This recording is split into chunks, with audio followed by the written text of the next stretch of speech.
Hey, everybody out there, all you Warrior fans, this is David Harris, co-chief from the Warriors. Listen to the Old School Movement podcast. Yes, ladies and gentlemen, this is the Old School Movements podcast with me, Mr. Lucas, Chris, Leroy, and Stacks. And we have a guest joining us on the show today, ladies and gentlemen, because we're marking the 50th anniversary of hip-hop. This year, isn't it right, Chris? This year is the 50th anniversary of hip-hop. 50 years since DJ Kool Herc dropped them first break beats in the Bronx. 50 years, man. We've got hip-hop royalty in the building. We got hip-hop royalty with the us, fanfare's out. Presence of greatness. Brooklyn Bounce himself. It's an honor, ladies and gentlemen, to have rapper, remixer, writer, producer, you know, part of this great thing we love that's called hip-hop. Ladies and gentlemen, it's Daddy-O from Stetsasonic. Give me a round of applause, man. Mr. Brooklyn Bounces in the building. Yes, sir. Yes. I must say, for us lot, here's how it started. We heard you on the radio. So that's how. literally. Daddy-O, that's how it started for us. Literally how it started. First thing is, man, my apologies about the time, man. That's all right, man. It's been a little wave, you know what I'm saying? I'm glad you could spare the time for us. You know, it's appreciated, man. We don't mind waiting. I totally appreciate it, man. So Daddy-O, Yes, sir. before hip hop was about, what were you listening to? What were you grooving to, man? So I always say this, right? In my house, growing up, there was always three types of music. There was my mom's music. Yep. My brother and sister, I always say my mom's music always sounded like somebody was smoking a cigarette. James Brown, Wilson Pickett, Joe Tech, right? All of that. Love that. Right? Then there was my sister and my brother's music, which was like Spinners, Blue Magic, the OJs, that kind of thing, right? Yeah. And then there was my music, because a lot of people don't know that there was more than one kids group. A lot of people think it was only the Jackson 5, and that's not true. You had Little Anthony and Imperials, you had Brighter Side of Darkness, you had all of these other groups. So my music was like a whole bunch of kids groups. You know what I mean? Yeah. Foster Silvers and them, like all of that. You know what I mean? So I was listening to everything kind of growing up, and then it was kind of popular in my neighborhood for everybody to kind of form a singing group. Right. So even me and my mates had a singing group, a little singing group. We doing harmonies, you know, all of that kind of stuff. So that's what it was like. And then I always tell people I'm privy to the introduction of three types of music in my life, at least three that I know of. So one is disco, one is punk, and the other one is the one I'm involved in, hip hop. Yeah. So Agree with that. all of that music that I'm still mentioning to you is still, you know, I could still probably put a lot of it in the category of R&B, and then out of the emergence of R&B comes disco. Yeah. And so that's kind of pre-hip hop what I'm listening to. Besides for some of the reggae stuff, you know what I mean? Yeah. Which, you know, with no such thing as dancehall in, so the reggae was much more Barrett Hammond than it is Elephant Man. Yes. 100%. Yeah. You It know? was reggae. It was reggae, reggae. exactly. You call it reggae. Yes. Yeah.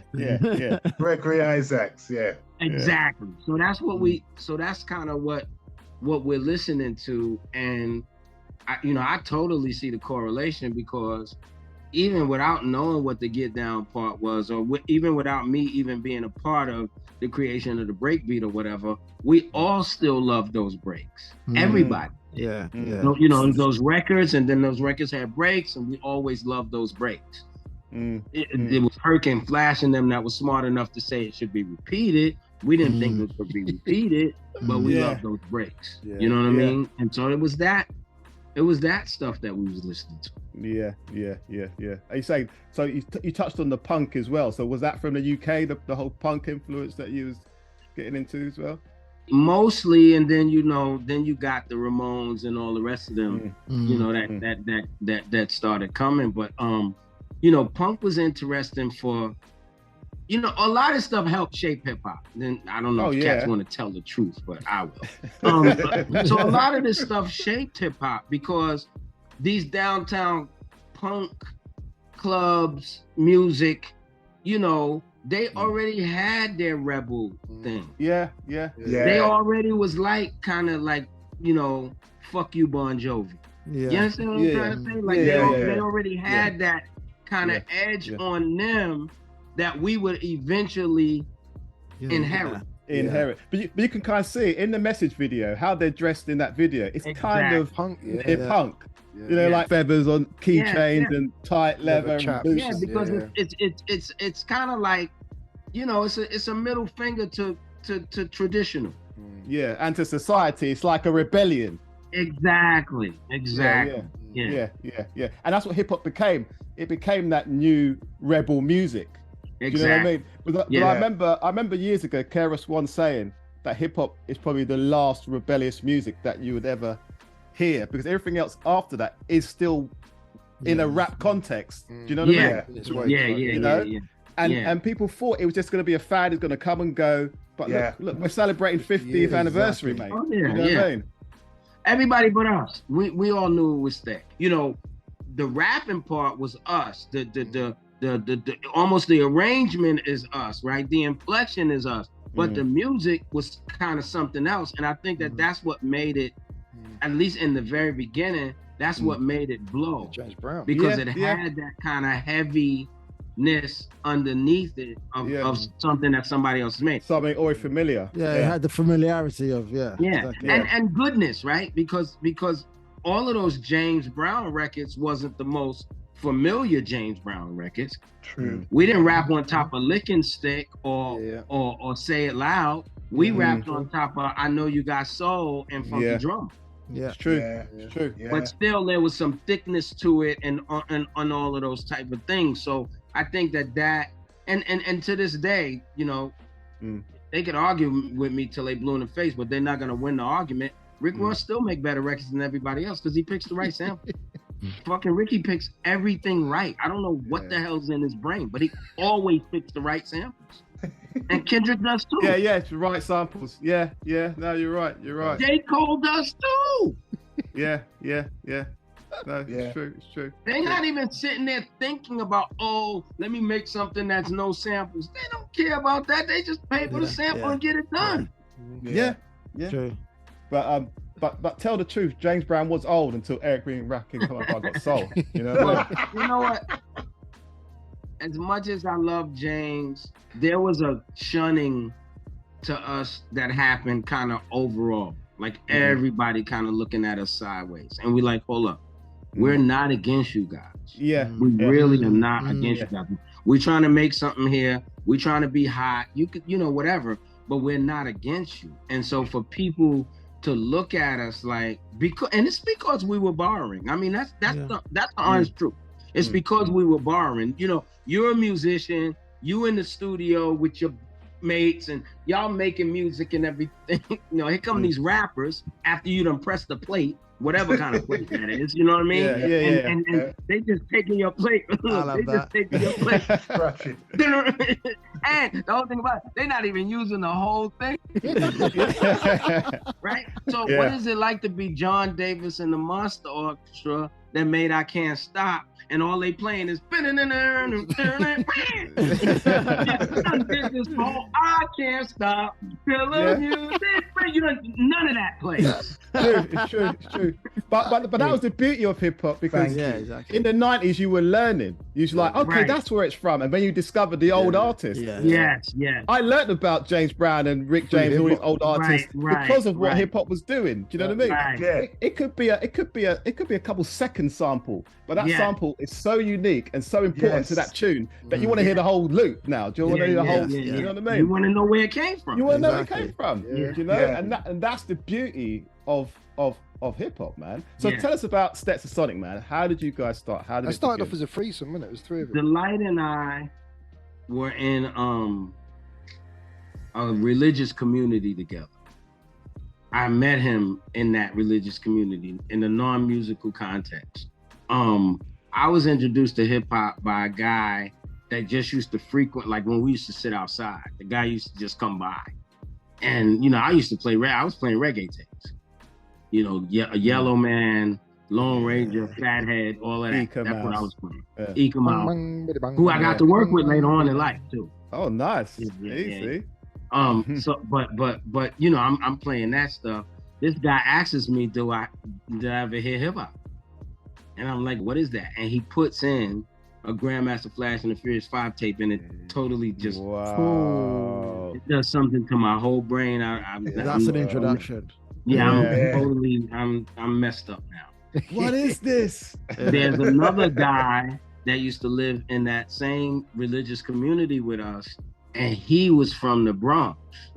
As a matter of fact, he was part of the original hip hop movement, because if you listen to the old tapes, you know, in the old tapes, they always shouting people out. If you listen to the old tapes, you hear them saying, Iron Mike is in the house. And that's who he was. Iron Mike, he was a dancer. And so he kind of groomed me and Delight as to how people put together routines and rap and kind of all of that kind of stuff. And then we really just started adding on. We knew we wanted to be 3 MCs. So we searched until we had one guy, another guy, whatever. It was a long time before Fuquan actually became the 3rd MC, because we were doing some other stuff. But we searched. We met DBC through the same source. One of those guys, brothers, Kid Daoud, used to live with us, and he said, "Hey, I heard y'all want to do rap. My brother make music for the rappers." And DBC was living up in Middletown. He already had a home studio. We went up there. He was making stuff like DB made, you know, Just Say Stet on his equipment. Right. You know what I mean? And we just started adding people. We added Fuquan. Fuquan got added to the group because we were introduced to Fuquan, and he was so good that I told Delight, if we don't put him in a group, this guy's gonna come back and kill us.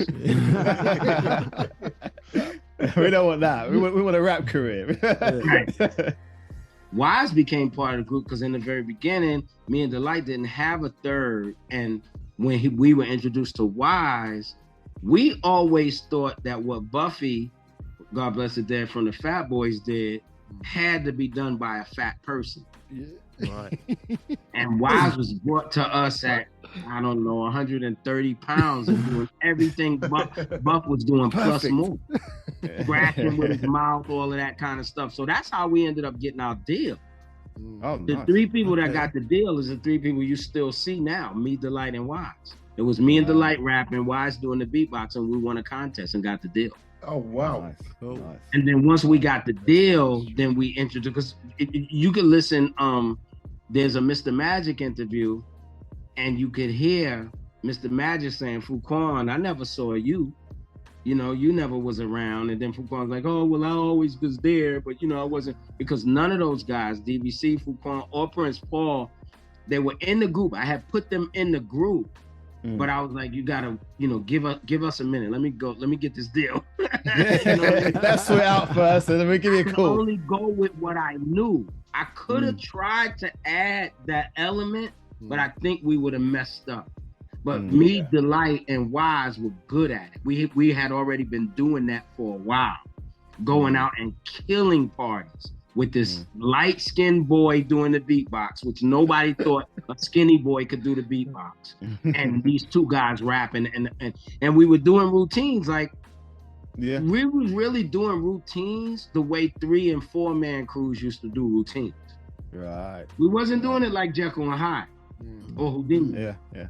We were doing it like Treacherous 3 and Cold Crush 4. Bouncing in and out. Right. We were doing all that kind of stuff. So, and then, you know, once we got the deal, then those guys, you know, we were able to like get in the studio and put everybody to, I guess you could call maximal use. You had a lot more instruments as well. I remember like seeing a few videos back in the day, and you'd have live drummers as well as DJs, and you didn't see that with a lot of other groups. It was a DJ, a microphone. Did that sort of stop you getting as much work as what you could, do you think, because you had the whole band? Or not necessarily. It definitely, if there was $1 to split, it was less money per person. That's true. That's true. 25 cents each. Yeah, exactly. It didn't necessarily stop us in that matter. I mean, we were determined, just like we are right now. We were determined to do what we wanted to do, right? And so from the time, you know, a lot of times people talk about Stetsasonic, the original hip hop band. We accept the title, but what we don't accept is the rocket science with the title. It's no rocket science to us being a hip hop band. We're a hip hop band because we was a stage group first. That's it. And we wanted to know how we was gonna duplicate it all on stage. And the easiest way to do that was bring everything with us. Right. Makes sense. Yeah, definitely. So that was all the DB's equipment, all of Paul's equipment, Wise doing the beatbox. And we just brought all that shit on stage. That's a whole crew. You understand what I'm trying to say? And what it ended up doing is making for a full sound and just backing down the competition. Yeah. Just backing them into a wall. Because if you couldn't sound like that, we was busting your ass. Exactly. Original hip hop jazz. Because live is so much more energy than like. Yeah, and we still kept it, and like we still do. We still kept it very hip hop. We still believed in every element of hip hop. Definitely the scratching, the mixing, the sampling. That's the thing, Daddy. With Stetsasonic, like from us being in the UK, hip hop came a bit later. Right. Across over to our shores. So for me, I first got into your sound on the Full Gear album. Right. Like that was the album. And like, right. you know, and because what we would hear, because back in the days not everybody had cable. Yeah. Not everybody had that Right. access. We had pirate radio. That was We had about pirate Nice. radio, or we had Good to one. or we had to borrow our friend's tape, and Right. whoever had cable, that was the golden tape, and that tape would go around the houses, Everyone. and everybody would share that tape. And I always used to see talking all that jazz video, Right. and it was just intriguing. And at that Yeah. time, Troop was big in the UK, Big. and then we saw Right. you guys wearing the Troop tracksuits, and that was Right. like as you can see, right, and that was the attraction right there. It's like Right. these guys are wearing the Right. tracksuits we're seeing in the stores. This is the first time I'm hearing it from your perspective, right? So Mm. now let me tell you some wild shit that's gonna blow your mind. The first tour that Stetsasonic ever did was overseas. He's dead now, but there was a guy named Dave Klein. They used to call him Dave Funkin' Klein. Funkin' Klein, he used to be at a label called Payday Records. Funkin' Klein brought Stet overseas. We never had done a tour. We might have did shows at the Latin Quarter and a couple other things. We had never did what is considered a tour, meaning back-to-back nights Yeah. at a nightclub or stadium or whatever. Before we went overseas, the first place we went was Amsterdam. Oh wow. Okay. Nice. But not long after we went to London, and then we did like a couple of different parts of the UK, and we did a couple of different parts of Germany. This is when Stetsasonic had On Fire out. Now here's what I'm saying about what you're talking about, Dads. All them fucking records, most of them that we sampled on Info Gear came from the UK. Wow. Oh. Interesting. Because in the UK, the record stores had something that y'all called rare groove. Yeah. And we got turned the fuck out on rare groove. That's what Jazzy, Soul of Soul, all that whole movie. We met Jazzy when he owned his record store. Yeah. Oh, right. Yeah. Nice. And so when we went back after having that experience of being in the UK, we went back with the concept, because we even bought Jimi Hendrix records that wasn't available in the US. Right. And so we went back with this whole sound expansion shit in our head. That's good. Like, man. yo, because, you know, because I love On Fire. I mean, I really do. I love all our albums. I'm not. But we had never expanded sound. Yeah. We just made what we could make. Yeah. You know, What you knew and what you heard. I feel like the On Fire record is a straight up and down park jam, right? And that was it. When we went into Info Gear now, it's like we got the opportunity to make a second album. Yeah. We got to show up, and we had been to the UK in record stores. We have a different sound. You understand? So now we taking this sound and really doing some. And honestly, bro, and this is not like, my friends will tell you, I'm not a bragger. I don't do that shit. But bro, now that I got like Spotify and Apple Music and Tidal, I don't really hear many records that can stand up that record audibly. That fucking record's crazy. That Info Geek shit. It's crazy. Yeah. You know what I mean? Yeah. And so that was what it was. So there's a lot of international influence that came in around the second album. Yeah. You know what I mean? Because we recognized, put it this way, we recognized that it was bigger than just the US. It was a new sound. I'm glad you did, because we were avid listeners. You hear that now. So when you were in the UK, did you listen to what was happening in the UK hip hop wise as well? Did you hear the Derek B's? Yeah, you forget I produced that Cookie Crew album, right? You're joking. You done. I got to keep on and that. Yeah. That album, I did that whole album, except for the whole album. Dad did, but I did all the rest of it. Wow. How did you meet them then? How did that come about? Was it when you was in the UK?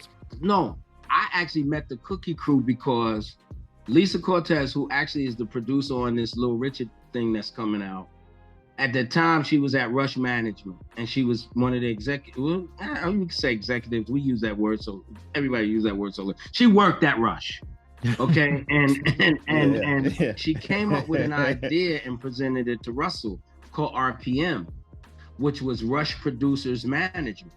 And she said we could take all of these guys, Daddy-O, DBC, Prince Paul, Jam Master J, God bless the dead, Grandmaster D out of Houdini, of course the Bomb Squad, because they made the Public Enemy record, and a handful of others. I think Spider D might have been down, a few others. We didn't have Marley yet. We would later on sign Marley, but we didn't have Marley yet. And I could set up a separate stream of revenue for just the producers. And so the Chili Peppers was one of the projects that came in. The Red Hot Chili Peppers. Wow. Yeah, no, I Cookie Crew. Yeah, Chili Peppers was one that came in too, but the Cookie Crew was one of the products. Yeah. They're both edible, so you got them mixed up. Yeah. But that was the way I met them. I mean, I think the girls had come out to one of the shows before and all of that kind of stuff, but I never even anticipated that I would be like producing them or not. But there was a guy, what's Richie name? Richie Rich was a DJ there. Yeah. Richie came out with us. And there was quite a few things going on in the UK at that time. And a lot of those artists, if they kind of made it somewhere, would end up opening for us and stuff like that. Yeah. So are you familiar with like Demon Boys, London Posse? Hijack. Now I am, Hijack. Yeah. Okay. So at that time in New York, like hip hop's blowing up, it's getting big and so on. You know, you got KRS-One, you got Big Daddy Kane, you got so many MCs coming out, as well as yourselves. But apart from yourselves, who was you feeling at that time? Almost everybody. The only thing I will say is this: me. I'm talking Daddy-O, so don't put this on the rest of my guys. I really didn't like the soft shit. So I wasn't a Heavy D fan. I wasn't a Salt and Pepper fan. Kwame was probably the first soft dude I liked. Okay. You know what I mean? But I liked everything else that had an edge. Eric B. and Rakim, Public Enemy, Big Daddy Kane, Just Ice, KRS-One. I liked all of that edge. I didn't like the Raw Basement dick to me when he first came. No. He was big over here. That song. Yeah. He was internationally known. It takes two. No. I mean, honestly, in hindsight, this is an argument that I was having with my friends last week about the Grammy performance. Okay. Which I absolutely fucking hated. Right? Let's hear. Tell us, Daddy. Tell us. So I'm looking at us as hip hop in 50 years. Yeah. How do you not have Raw Bass on that fucking show, bro? Really? This guy moved the needle. Where the fuck is Tone Loc? Really? This guy moved the needle. You put Salt and Pepper on, but you play My Mic Sounds Nice and not push it. Really? Yeah, I thought that. I'm talking needle moving moments that we had in hip hop that was fucking not there, bro. Yeah. You understand what I'm trying to say? On top of that, I hear that. Run looks like a piece of shit. Where the hell is Steven Tyler and fucking Aerosmith? Like, No. You make us look like we support. The only person that looked right on the whole shit was Rakim. Yeah, I thought that like when I saw it, I thought everybody felt rushed. Yes, it felt too, you know what I mean, moving too much. But when Rakim came, it's like the Matrix. He just slowed it down. I came through the door, and it just slowed it all up, and then it went back to Rush again, kind of thing. You know? Exactly. So yeah, You know what I mean? I get it. It's like you know. We gotta, hindsight is a lot, because like I said, you know, I'm talking about me and I'm talking about what I didn't like and but that's just me and my personal isms or whatever it is, right? But the point of the matter is that we have moved some needles in this culture. And if you're gonna talk about a platform that's as big as the Grammys, then we need to go directly to needle moving moments. Yes. Yeah. All the rest of that, none of it makes sense. You go to the moments that really just turned everybody this way or that way or whatever happened. You know what I mean? Yeah. But then you got to think about who's putting it together. And you know what I mean, and their idea. I got an inside story, which I'll tell y'all second, but I'll tell you my opinion for the first. The first thing I said is Amir, Questlove, was too young to do that. Yeah. Okay, because he had to do it on some fanboy shit. Yeah. You can't put together shows on fanboy shit. You can't. You know what it's like putting together shows on fanboy shit? You got on all blue and you go into a store and now you need to buy a hat. Guess what color hat you're gonna buy? You're gonna buy a fucking blue hat. You don't do that, yo. You don't do that. You understand what I'm trying to say? Because then you're gonna go home and say, damn, this blue hat don't match shit, but what I had on that day. Yeah. For real. Right? That's fanboy shit. You know, you can't do the fanboy. So that's one thing. And then the inside story is that it was between Russell and LL who was making the cuts and the adjustments. So I mean, you know, you leave it to them two. Who the fuck knows what they gonna do? Yeah. You know what I'm saying? Well, I'm gonna make you and me the same. We never thought this shit was gonna stop. True. Right? We only thought that what we heard, like for instance, I mean, I guess now it's a little different because ecstasy has passed, right? But I never saw a stoppage of Houdini in my head. Right? Yeah. From the first time I heard Houdini, it's like, oh, this shit gonna go forever. It's gonna be forever. You know what I'm saying? Yeah. Because of what it is and the way it's being made and these records. You know what I mean? So it's weird to me that even guys like LL, it's weird to me how that 90s, and you know, I'm part of it too, because I got swallowed the fuck up too. That 90s thing almost like it's slowed our thing down, and I'm still weirded out about it. Wow. What do you mean when you say it slowed you down? What I'm saying is that like it's like it almost feels, I hate saying it like this, but I got it. It almost feels like we couldn't keep up. Yeah, I see that. Right? It feels like we're making what we making, right?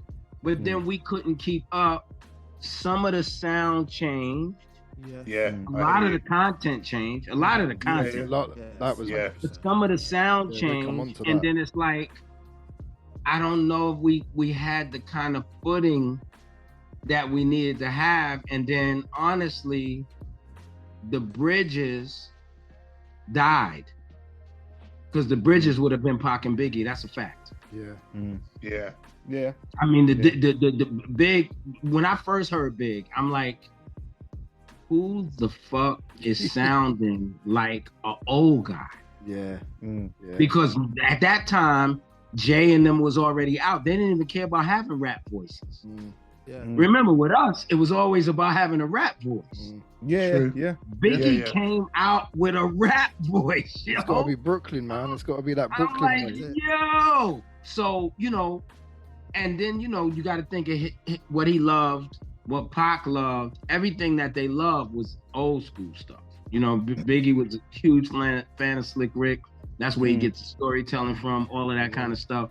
So that was a bridgy kind of situation, right? But without that kind of bridge, without that kind of genius and bridge being matched, no disrespect to the guys that were left, but we were left with what we ended up having. And those things were pretty much variably different than what any of us would do. Yeah. I hear that. But did you work with Biggie at any point? I did. Yeah. So Big lived around the corner from me. I had a friend next door. His name was Just. His younger brother's name was Un. That's Lance Un Rivera. Right. Oh yeah. We know. I want to introduce you to my brother, and then we talked. And because what happened is, me and Kedar Massenberg was partners at the time. We had a house and we had the studio in the basement, and we used to have the cars and stuff. Justin was selling drugs. They thought we were selling drugs. They said, ain't no way they got them cars and stuff, and they didn't know we was doing music. So when we finally hooked up, we hooked up. Most people don't know this, but Un's a fucking genius. So Un comes to me one day and say, yo, man, I want to make this group called Junior Mafia. And I'm like, what do you mean? He said, you know them little dudes that be walking around the neighborhood with Big? We're going to get them to rap. And I was like, really? And I was like, can any of them rap? He said, I don't think any of them can rap, but he do got this girl, Kim, that be coming around, and I think she can rap. And I was like, all right, cool. And we made all the demos in the basement. In your basement? We made all the demos in my basement. Yeah. Oh, no. Foxy started in my basement, too. Foxy. Okay. Wow. Yeah, because I used to always fuck with hustlers. Like, and was a hustler. Then my man Paris and Sean, they was hustlers. They had Foxy. So I always fuck with the hustlers, and the hustlers used to come to me because I was their man, and they know I do music. You know what I mean? So it was like, yo, daddy, let me let my artists go in the studio. I used to let them go in. So and then, we started working together. And then, when I started working with Puff and doing the remixes and stuff, the first real time that I worked with Big was when me and Puff did the remix for Real Love. Yeah. And that's why on there he said, Puff and Daddy, hey yo, bring the verse in. Yeah, that's right. That's right. Yeah, I had did that. And that's taken from the beat of the Audio 2 beat, isn't it? You used that beat. I used the Audio 2 beat. And that was originally your beat. Yeah, exactly. You made that Audio 2 beat. Just remixed, rehashed, remade it again for Mary J. Blige. And what a banger that was, man. Thank you. Yeah, Real Love. Love that that one, mate. Love that. We always just wanted to be a part of the music. You know what I'm saying? So going back to what you're saying about like being in there, I just wanted to be a part of the music. I just wanted to be a part of what was gonna happen next. My involvement with Big was, hey, if this guy's the next up, I want to be there when he's the next up. You know what I mean? Like I just want to be involved in the music, and I feel the same way. It's the reason I'm doing the we stopped calling it Self-Destruction Part 2, and we starting to call it Stop Self-Destruction. But it's the reason I'm doing the Stop Self-Destruction thing. What? So there's a Part 2 coming soon? Yeah, we were gonna of the classic. So there's one record done. I'm waiting on a mix. Toby and Wigway did the record. So it's me, Toby, Chuck D from Public Enemy, Big Crit, West Side Boogie from Eminem's Camp, and then Toby is gonna choose which girls be on the record. Okay. I know he likes Rhapsody. I know his wife Fat is probably gonna rap. So when I started this project, the first thing I did was reach out to producers. I didn't even think about rappers. I just wanted to figure out what the music was gonna be. Because the first Self-Destruction, I didn't produce, right? D Nice and KRS One did it. So it was a whole different thing. What people don't realize is that on the first Self-Destruction, we all rapped to the same beat. All of the changes in the music was done post. Right. Yeah. So Stetsasonic didn't rap to Dominoes first. All that stuff was done post. We all just rapped to doom doom doom doom doom doom, and then later on he would change it.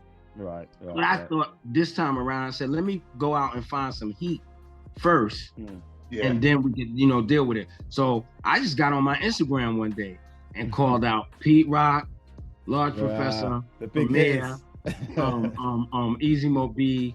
I forgot who else I did. I know Paul called me one time. Prince Paul. Yo, Yeah, he said, "Yo, why you ain't call me?" He should be first on the yeah. But all those guys gave me some heat. So leading up to what I was saying, I just had a conversation with 3D Not T 2 days ago, and I told him I'm gonna send her the Premiere beat because Premiere gave me some heat. Oh my God. Yeah. Well, I was saying, going back to the 80s, because, you know, this is the 80s podcast, but you guys were like well respected. There's, as I said, we used to listen to a lot of hip hop. I mean, we'd always hear you guys mentioned, like on Another Victory by Big Daddy Kane, Still Number One, KRS-One. Right. And that's just to name a few. Do you know what I mean? We'll talk about the self-destruction whole movement. And that was like, for us, that was like the hip hop Avengers, because as I said before, we didn't have a lot of cable, so we had to watch an artist do a tune one by one, but seeing you all together is like a bargain. Like, we're getting all of them for like 3 minutes. You know what I mean? Right. Love that. So how did that come about? Did KRS-One contact you? That like how did that come about? How did you guys get on that project? Chris already had the Stop the Violence movement. Oh yes. He already had a thing called Stop the Violence movement. And what's happening now here in the 80s is, you know, sad to say, but true. And it's probably, the sad is probably in friggin' lowercase letters, but the true is probably in all capitals. Crack. Yeah. Right. So so it's not only crack from a side of, you know, fiends and people being addicted, but the hustlers. Right. That's get money culture. 80s is get money culture. You know what I mean? But in the get money culture, now you got Alpo, you got Rich, you got Fat Cat and Queens, you got all that going on. So you got murder. The murder game turns into something totally different. Prior to that, cats might have been getting murdered because they fucked somebody girl or something. You know what I mean? Now it's like it's over crack, it's over money. Yeah, so it's cats, territory. you know what I'm saying? That kind of situation. So hip hop was being blamed for it. That's basically the way that the self-destruction thing came about. Hip hop was just being blamed for it because we still was the soundtrack of the streets. So it's like y'all are causing this stuff to happen. Fault. And I'm saying, they were saying we was causing this stuff to happen without violent lyrics. It wasn't like it was there wasn't a lyrics. cuss word said in them days. Exactly, but they still were saying we was causing it to happen. So Chris had already had to stop the violence movement, and he comes up with this idea. You have to talk to him and D Nice as to whether it was them alone or whether Nelson George and Ann Carly and all the rest of them had an idea to do it. But they come to this conclusion that they could get all these people, and we start getting these calls to be on this record. Which, you know, I'm proud to say Stetsasonic owns more real estate on the original Self-Destruction than anybody else. We're on 4 different fucking parts. But anyway, but you know, we start getting these calls and we put it together. The most amazing thing about Self-Destruction, the original, is that some of the people who talked about what they talked about on those records was not expected. Like, you did not expect to hear Heavy D say what he said. Just Ice said it in the record. My name is Just Ice. I'm known as the gangster. You expected him to rap about going upside your head, and he's telling you, calm down. You know what I'm saying? Like, so, you know, and one of the biggest things in there was there was a big beef between Red Alert and between Marley and Dougie and all of them. And that when you see Marley, you see Red Alert. It was Red Alert and it's Red Alert and Marley. That's who it is. That was the beef at that time. They actually did. Dougie is rapping, but it's that Dougie's fresh verse. But it's Red Alert and Marley actually like making peace inside the Self-Destruction video. Wow. Okay. Damn. Look, as I said, it was like Hip Hop Avengers. We're watching all these hip hop stars, all our heroes rapping on this track, but we don't see Big Daddy Kane. We don't see LL Cool J. You don't see Kane, Rakim. He's in the video. Yeah, we don't see Rakim. Yeah, in the video. But you don't see that. So what happened there? How comes he's in the video and didn't? Do you know anything about that? The only answer that I could give you is the LL answer, because I know that answer. I don't know about the rest of them. Okay. The LL answer is, and you know what? Somebody was like, man, but it's documented. Somebody was asking me about it, and because they said LL said something else in the press, but I heard him say it out of his mouth in the studio, and then but it's documented.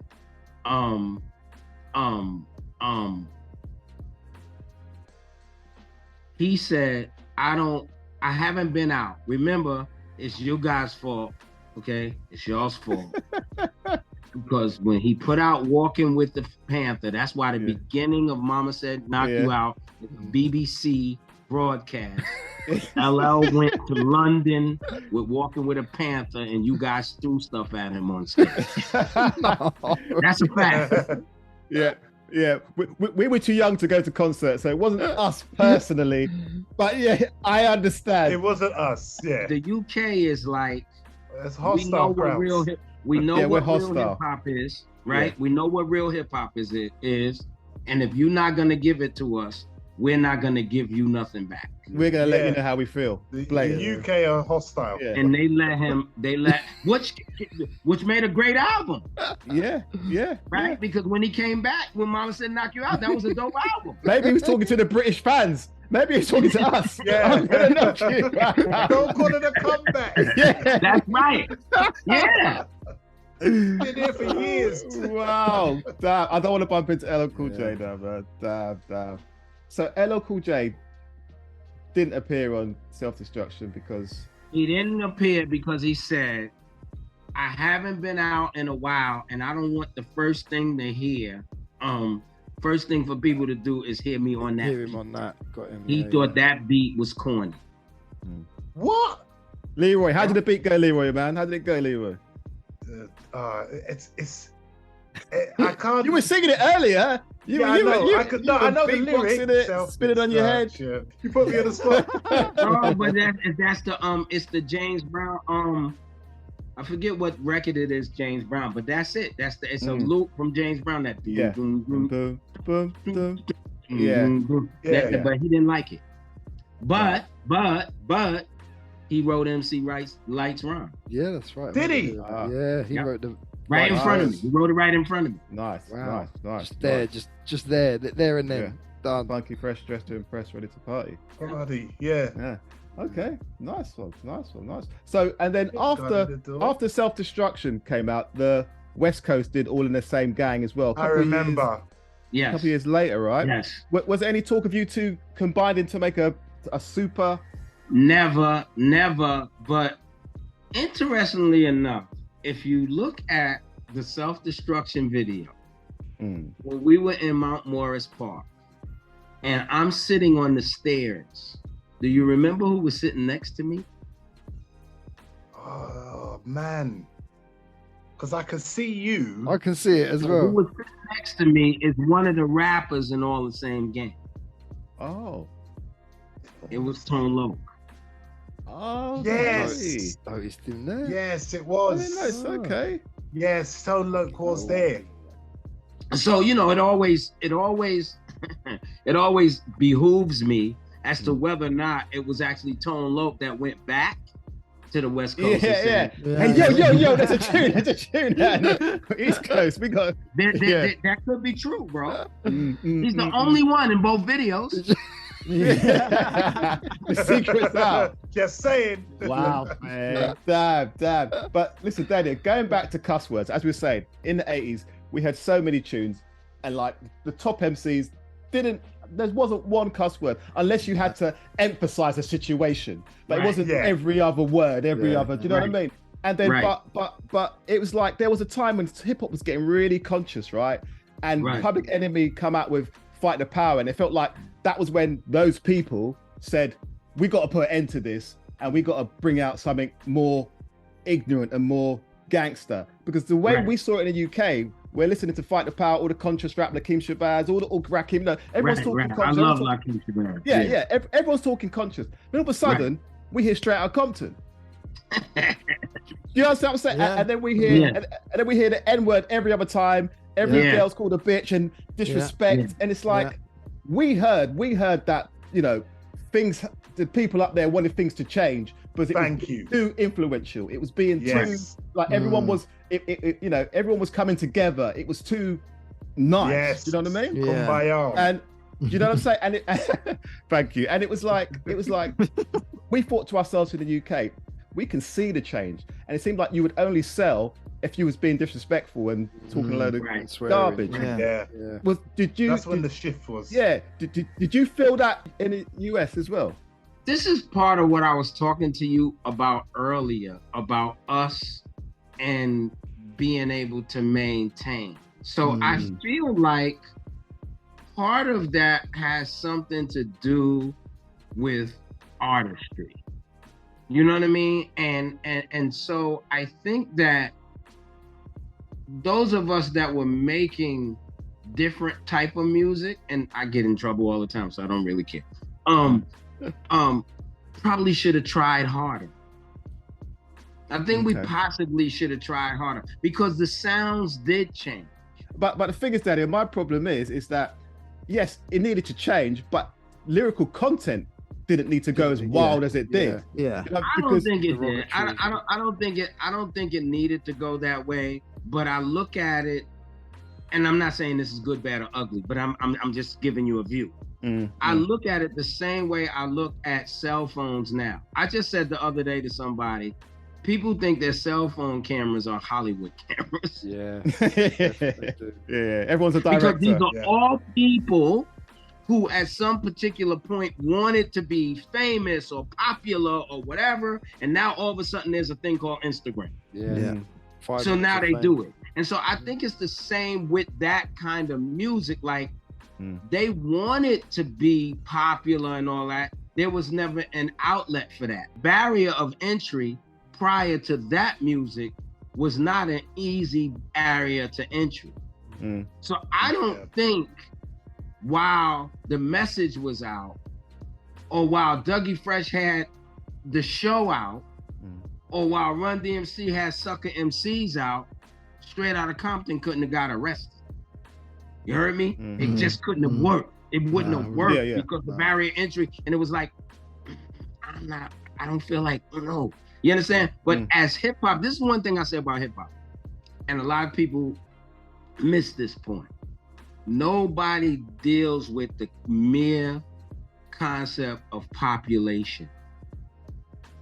We deal with it, but we almost act like it was the same 8 people listening, and it wasn't. Yeah. New York had its degree of consciousness. Yeah. Okay? You had a steady presence of the Nation of Gods of Earth in New York. You had a steady presence of the Nation of Islam in New York. You had, I told you, me and Delight was in a religious organization called Ansar Allah Community. You had that kind of consciousness in New York. That's why Jay-Z's first record, because Jazz was in that same community with us. That's why Jay-Z's records was like that in the very beginning and all of that, because you had it. LA wasn't conscious about shit. They was gangbanging. So it lends to the theory of rap music being the soundtrack for whatever it represents. Whatever it represents in whatever area. Exactly. Yeah. And Daddy, I'm glad you say soundtrack and LA, because you produced the CB4 soundtrack as well, didn't you? I know. I didn't produce it. I was the rapper on, I don't know, maybe 4 or 5 of those records, but my most famous is that's me on Sweat from My Balls. Okay.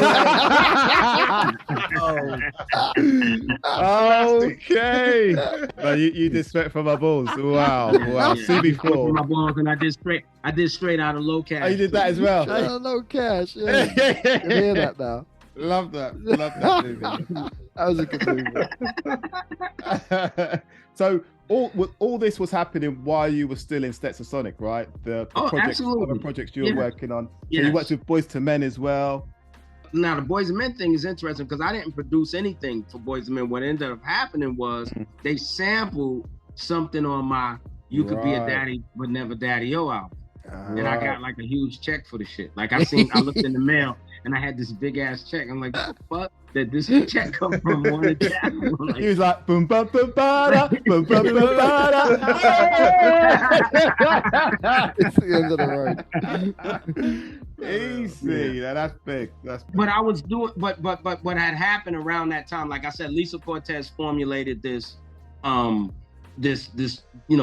Producers Management. And for me, the beauty for me was, so all of this work used to come in. But when the alternative work used to come in, nobody would touch it. I knew it. Right. I already was a fan of the Chili Peppers from the first album. Yeah. I was already a fan of the B-52s. I was a Rock Lobster kid. You know what I mean? When all of that stuff came in, I was one of those, give me that. You know what I mean? Like, yeah. The only thing I didn't do was find Young Cannibals because they didn't want me. They wanted Prince Paul. Paul said no.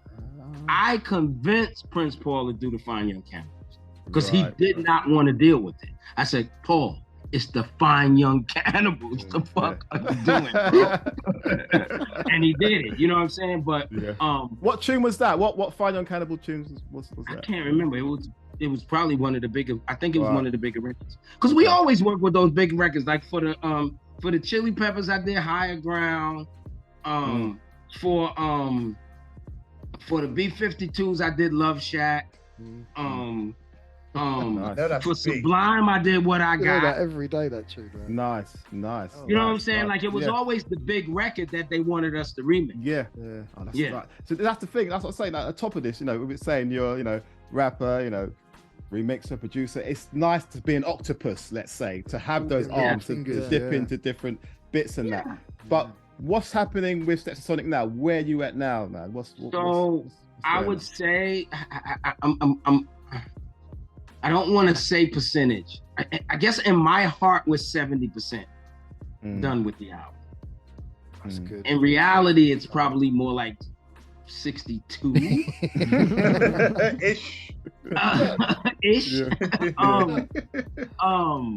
But yeah, I mean, we've done 3 singles. We've done now Y'all Giving Up Love with a video. We've done Here We Go Again with the video. We have to Fall and So it's out now. Nice. Love that. I'm working on a couple of other things. Wise and I just cut a crazy tune called Handle. That's just me and Wise, and it's hardcore. Nobody would even expect it from us. But I shot my part of the video already. I'm just trying to get him to do it, to just pull it together. Have you still got as much energy as what you used to have in the old videos? You'd be the one that would always be up and down the stage, running around. I mean, we all the same. I can imagine you still being like that. We all are still like that. Because you got to realize, I'm telling you, we a stage band first. Yeah. So bro, this is the honest to God truth, bro. We had to learn how to make records. It wasn't oh man, we can't wait to get in the studio. We ain't give a fuck about no studio, bro. All we want to do is hit the stage but because you gotta understand, competition is the cornerstone of hip hop. So the best feeling in the world is blowing somebody out. Whether it be breakdancing, MC. And I've seen it happen. I've had moments in my life that make me want to have that moment. I'll give you one. We touring. Our tour is the Def Jam tour. So it's LL Cool J and Houdini as headliners. Next step down is Jazzy Jeff and the Fresh Prince and Dougie Fresh and the Get Fresh crew. Next step down is Eric B and Rakim. And then the 2 opening acts are Public Enemy and Stetsasonic. Wow. Okay. Wow. That's a lineup. Now that's our tour. That's a lineup. There's another tour that's out that we call the Pop Tour. It's only 2 acts. Run DMC and the Beastie Boys. Okay. Yeah. They fucking doing stadiums and shit. Right? Now look, we get to Atlanta, they say, yo, we gotta combine both tours. We get to the Omni, they say, yo, we gotta combine both tours. Now, we were all super duper supportive of each other. So even though us, me, Chuck, Rakim, all of us had got off the off the stage, when Houdini's performing, we on the side rooting him on. When LL's performing, we on the side rooting him on.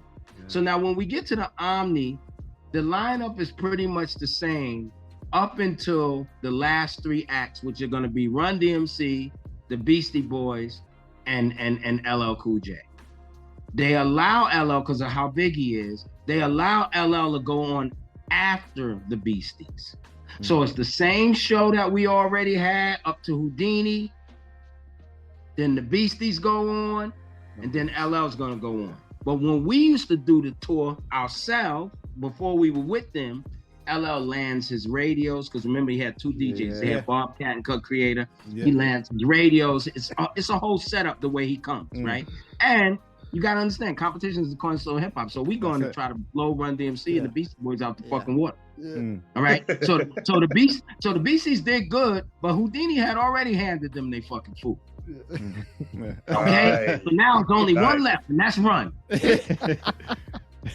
They don't allow LL Cool J to land his radios. He literally has to go on stage with the radios already standing there. So he doesn't have any phenomenal intro. First night I ever saw the boy take off his shirt. But what's more impressive is when he got done, he said, "Good night, y'all. Get home safe." Run DMC played to half a house. He closed the show.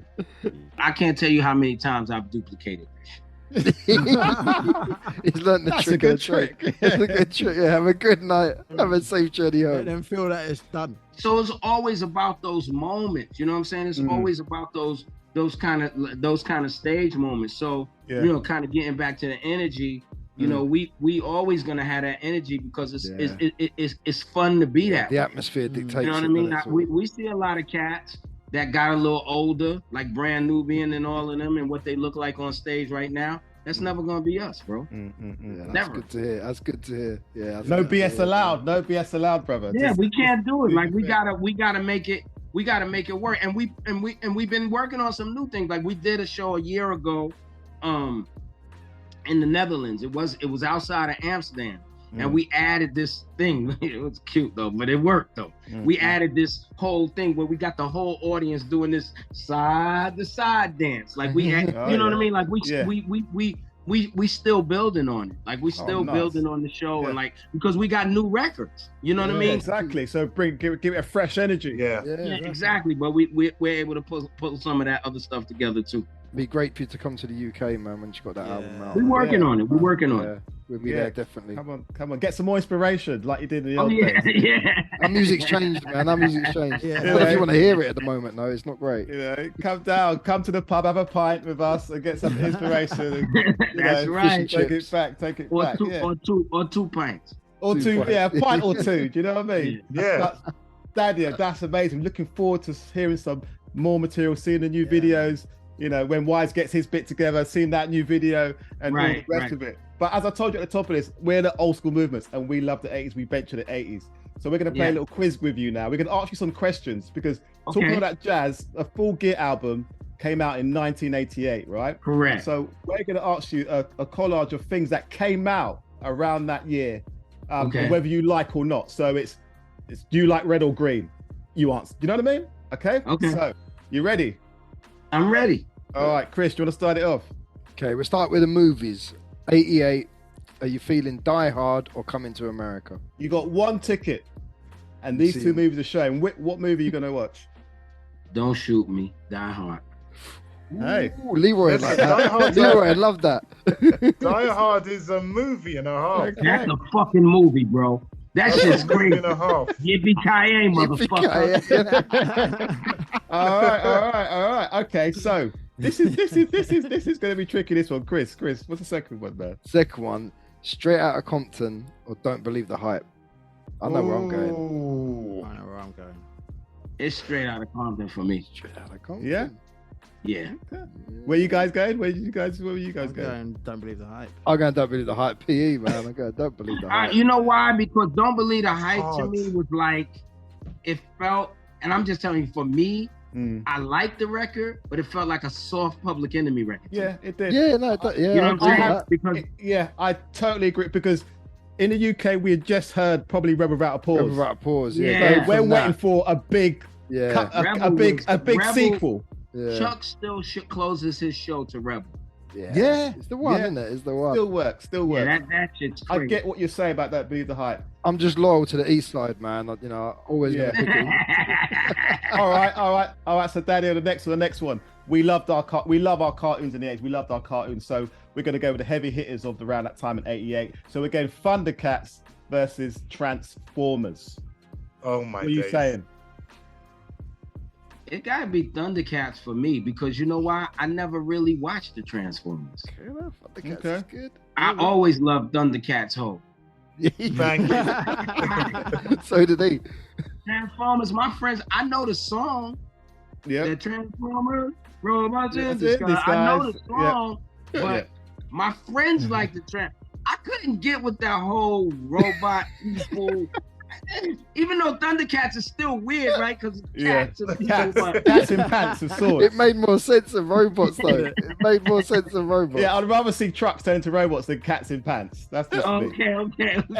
But we are fans of both. We love both. Do love Okay, both. so last off, you know, sneakers, as you guys call them, trainers as we call them in the UK, they started to emerge, they started to come big.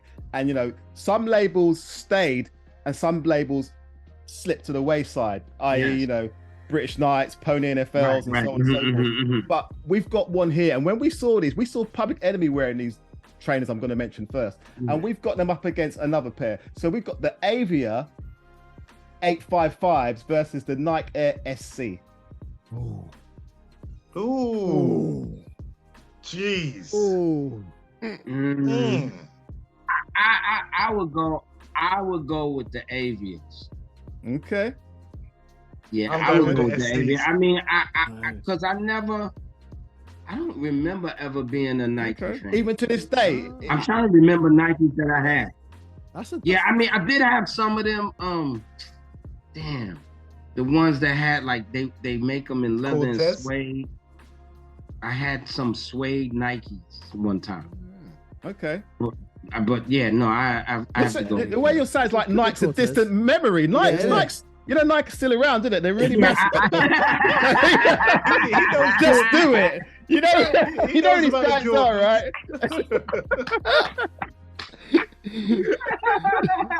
You really know went that back dude to Michael the 80s. Jordan. Yeah, you know that dude Michael Jordan. Daniel, you really went back literally. Damn. They're still around. They're doing well. They do soccer jerseys. They do loads of stuff. Loads of stuff. Yeah. There's a retro thing going on now with them. Yeah. Right. So you had Nike. We call them Nike in the UK. You had Nike a long time ago. You had them, yeah. Yeah. Okay. Yeah. I mean, my friends still wear them to this day. It never translated with me. Like when I was younger, I used to do the Pumas. Yeah. Okay. Oh yeah. Puma suede. Fat laces. Did you have the fat laces With and the fat stuff? laces as well? and all of that. You know what I'm saying? I used to do that. Yeah. Then you know, then we toyed around with Adidas a little bit.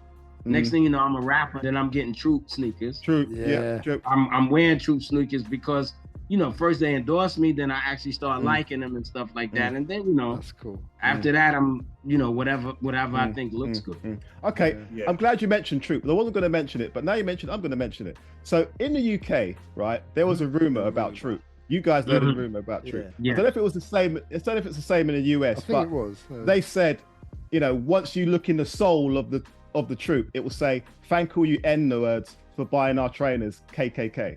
That's Right. the story, right, guys? Yeah, that was. Right. Yes, it was. Was that the same story in the US? No, the U.S. story was Troop stood for total rule over oppressed people. Yeah, that was that as well. Yeah. Yeah, I So, could hear that as well. so where did that rumor come from? Where? I don't know. And Yeah. I'm one of those guys. I mean, I'm still the same as I used to be. Like when I don't care about something, I just don't care. And then, you know, two of our favorite buds was also endorsed by Troop. You know what I'm saying? LL and Hammer. Yeah. It's about to say that. Yeah, LL was endorsed by them as well. Yeah. All right, cool. So, as I said, we love a good old quiz on our podcast, Daddy. So, we're going to ask you some quick fire questions, see how much, again, you know about that fantastic decade, the 80s. All right. So, we're going to ask you 5 questions. The first one is, how many patties are in a Big Mac? 2. Correct. What is the name of Murphy's partner in RoboCop? That I don't know. Lewis. Name another NBA star to own their own sneaker brand apart from Michael Jordan in the 80s and 90s. This is an easy one. It is an easy one that I don't know. 80s and 90s. Oh, you said besides Jordan? Besides Jordan. Oh, Patrick Ewing. There you go. Bingo. Oh, okay. There you have it. Okay. What was the name of the family in Different Strokes? You should know this one. Drummond. There Yeah. you go. Yes. And what is the name of He-Man's arch enemy? That I forgot. Ah. I totally forgot. Skeletor. Skeletor, yeah. Skeletor. That was good though. Can I throw in an extra question? Right? An extra question. Go on, is, Stacks. As a producer, what is your favorite break from back in the day? It's probably still Impeach the President. I can't get around it. I can't get around Impeach the President. I like a lot of them, but Impeach the President is still the one for me. Fair enough. Nice. Mine's Funky Drummer. Yeah, Funky Drum is Yeah, crazy yeah. too. Hearing that just blew my mind first time. Yeah. Because that question is from Stacks, because Stacks is a producer. He makes music as well. Oh, that's what's up. Stacks, send me some stuff yeah. for Stat, man. Oh yeah. Oh, man, easy. We gotta finish this album, man. We gotta finish this album, bro. Exactly. Get Stacks on. Stacks will hook you up, mate. Stacks will It'll hook be you up. Stetsasonic. You know what I mean? Get Stetsasonic. That should be the name. Yo, that should be the name of the record. Exactly. Stetsasonic. That's one, man. How many members was it? I'll be the seventh member. I'll be the seventh member. Just put in there. But Daddio, Stacks also has a press release Yeah. from your album. The album he's got a full gear. In the sleeve, Stacks found a press release about you guys from Yes, I remember this. 1988. That's only UK though. Yeah. That's what we were That's thinking. Yeah, only we were UK. thinking That's that. It mentions Derek B. yeah, it does mention Derek B, right? Public Enemy, Derek B. Have been signed by A&M's Mike. A&M. A&M, yeah, A&M Breakout. A&M Breakout. Yeah. That's the label we were signed to. Uh-huh. Yeah. Yep, you remember that? So you got a special Yeah. copy there, The Stacks. old Man. press release. A&M Breakout Perfect. paid for the float on video. Okay. Because Tommy Boy did not believe video sell records, so that's why you never saw a Sally video. Oh, Here's a wow. fun fact for you. Here's a fun fact for you. What's the first Stetsasonic video? No, I don't know. Africa. Okay. Africa was the first one. Was it? Africa's the first video because the Africa Fund paid for it. Tommy Boy did not Right. believe video sold records. Right. So the ongoing argument, period, with Stetsasonic is if we would have had a Sally video, we would have been a huge group. See, I should have known that because in your biography, in your A&M press biography, it actually says that that it came out in November '87, release of Africa, inspired by an Yeah. ABC First 2020 video. report on the Wow. Reverend Jesse Jackson's visit to Yeah. Africa front. See, A&M care, A&M Breakout cared. They paid for stuff, they did stuff. Yeah. Tommy Boy would not pay for or do Wow. anything.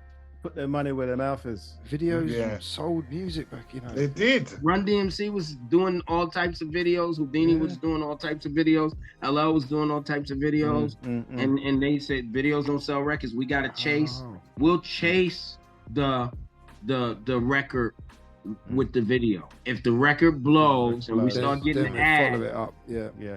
then we'll follow it up. Once it brings some money in. Yeah. Well, Wow. listen, Daddio, it's been a pleasure chatting to you, my brother. Yes, sir. It's all good, brother. Like, let's do this, have this conversation again.